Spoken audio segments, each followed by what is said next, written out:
The Dallas Morning News left Dallas Cowboys wide receiver Cole Beasley, 11, passes by New York Giants strong safety Landon Collins, 21, during a 54-yard reception during the second half of play at MetLife Stadium in East Rutherford, New Jersey, on Sunday, December 10, 2017.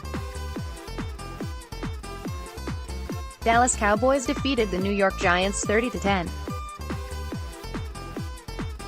Vernon Bryant, The Dallas Morning News, right, Seattle Seahawks defensive back Earl Thomas taunts the Dallas Cowboys bench after intercepting a pass during the second half of an NFL football game at CenturyLink Field on Sunday, Sept. 23, 2018, in Seattle. The Seahawks won the game 24-13, smiley end. The Dallas Morning News, Brian Broaddus, DallasCowboys.com writer and former NFL personnel man, joined the show. Here are some of the highlights. Should the Cowboys pursue Landon Collins or Earl Thomas? Broaddus, Landon Collins would make a whole heck of a lot of sense, and it usually happens where these types of players don't ever make it to free agency. Eric Berry was one of my favorite players for a very long time, and every time I've ever wanted Eric Berry, he signs a deal or he gets tagged or something like that. With Landon Collins, yeah, it'd be nice to have Landon Collins, but you've got to remember the way that this organization here operates, and I mean in Dallas, not the Rams. The way the Cowboys operate is Stephen Jones likes to draft and he likes to sign his own. I remember for years, we used to just blow so much money on bad players for free agency, bad contracts and stuff like that. Not to say that Landon Collins would be a bad contract, but their draft and sign method has worked out pretty well. It would be nice to have Landon Collins. He's a younger player. You'd have to make more of a financial commitment. You'd have to make a longer commitment to him. With Earl Thomas, it would probably a guaranteed thing, probably a couple of years, and then it'll allow you to develop some of your guys, develop your secondary a little more. They're going to have some big decisions that they're going to have to make after this next season. They've got guys that'll be up quarterback-wise and things like that.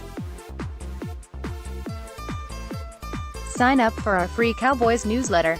This secondary will be good for one more season and then now, okay, what else are you going to have to do to pull some things together? Because you're going to have some young players, whose contracts are going to be up as well. My whole understanding is on both players is that it's clearly going to come down to money. Because they have a plan of what they want to do with their own and what money they have available left, they will find a way to go get in free agency. I just don't think it's Landon Collins. They really do like Thomas a lot, and I think it's going to be lesser on the money side and also on the years side too, which might help them as well, on what Earl Thomas could provide for the Cowboys. Earl gets turnovers too.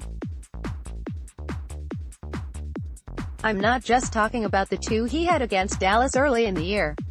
He always seems to be around the ball, he creates turnovers. He's still got an edge to the way he plays. It's that savvy, I'm just going to kind of play over here because I feel like this is where the ball's going to be. It's that awareness, the football intelligence. You're born with that, but I'd like for him to try and help Xavier Woods because Xavier Woods, to me, turned the corner last year. I was wanting Xavier Woods to tackle, to be more of a physical player. He proved he could do that. If you get somebody that plays that same type of style he does but then play with the football intelligence on how to read, how to react and how to do those things, I think that those are things that help you more than even the player himself. These young guys, they tend to understand better when a veteran player tells them, hey, listen, man. This is what you've got to do. I think a guy like Earl Thomas could really help a guy like Xavier Woods maybe one day be a guy like an Earl Thomas. On DeMarcus Lawrence Broaddus, it's a grind on the cap guys and it's a grind on the agent. Neither one of them wants to do a bad deal because if the agent does a bad deal, then his next contract or his next player when he's out recruiting he can say, well, I got this guy money. So there's a lot of pressure on the agent and then there's a lot of pressure on Todd Williams, Stephen Jones, because they want to make sure that their team is taken care of. The thing they're working against is the owner of the team is like, we understand what's going on here. We understand this guy. We've asked him to play well. He's played well for us. He's a leader. All the things you want to say about this player, you can say. But it's a very delicate situation because you have to make the best deal for your organization. You have to try and take care of the player's needs the best you can, and then the agent on the other end can't make a screwed up contract because someday somebody will say, "I'm not signing with that guy. He messed up that guy's contract and he got underpaid." It's a very delicate situation. It's not as easy as everybody says. This is where we're at. We like each other, and they do, but this is a huge commitment on both sides and they have to be really careful of how they do it. Click here to listen to the full interview.